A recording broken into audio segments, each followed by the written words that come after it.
I'm here to refute the claim that the production and consumption of genetic modified foods by humans leads to negative consequences because of lack of evidence.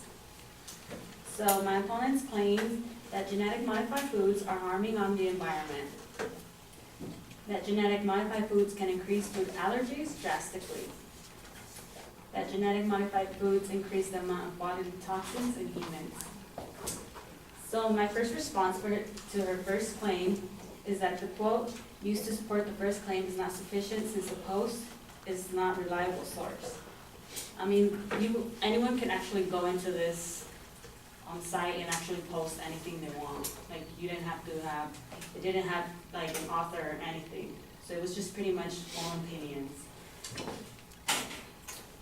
So, and then a counterclaim, I found an article that according to Deborah B. Whitman, growing GM foods such as BT corn can help eliminate the application of chemical pesticides and reduce the cost of bringing a crop to market. In this article, they propose that genetic modified foods actually has a positive outcome for the environment rather than a negative effect. I also find that the Environmental Protection Agency has strict limits on the amount of pesticides that may be applied to the crops during the growth and production, as well as the amount that remains in foods after processing.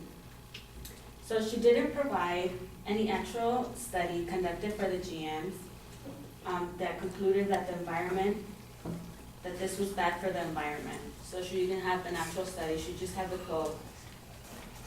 So for my second response to her second claim, she had an article used to speculate that GM increased food allergies drastically. It was a 2007 article. It was a 6-year-old study. And in this study, there was no background information about who did the study, how many people were in the study, when was it conducted. It just had a conclusion, and it provided no information.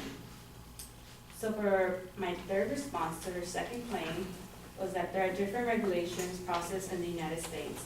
The EPA evaluates GM plants for the environment safety, and the USDA evaluates whether the plant is safe to grow, and the FDA evaluates whether the plant is safe to eat. It's not easy to have genetic modified if there are negative consequences. She also had an article, and in this article she had a quote. And there was not enough evidence. There was also just a conclusion on this quote. And then on the quote, it made, I looked into it and it said, it may cause, which means it's not 100% sure.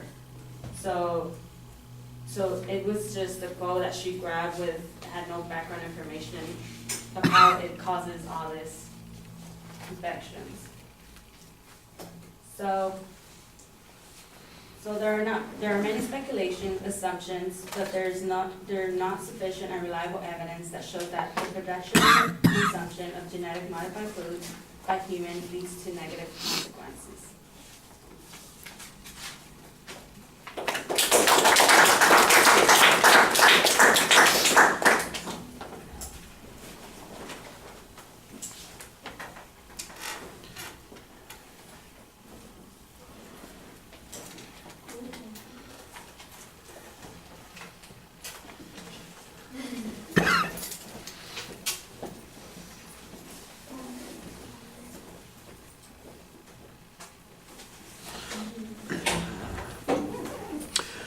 Well, I appreciate the way in which the information is delivered. You're pretty calm and deliberative about it. You're not rushing through the argument, which I think is fine. You label the individual points as you get to them. I do think that you have to have a little bit more of an explanation on some of those points. On the first point, you said that the advocate's point is insufficient to advance this particular claim. And then you seem to be attacking the website that provided the information.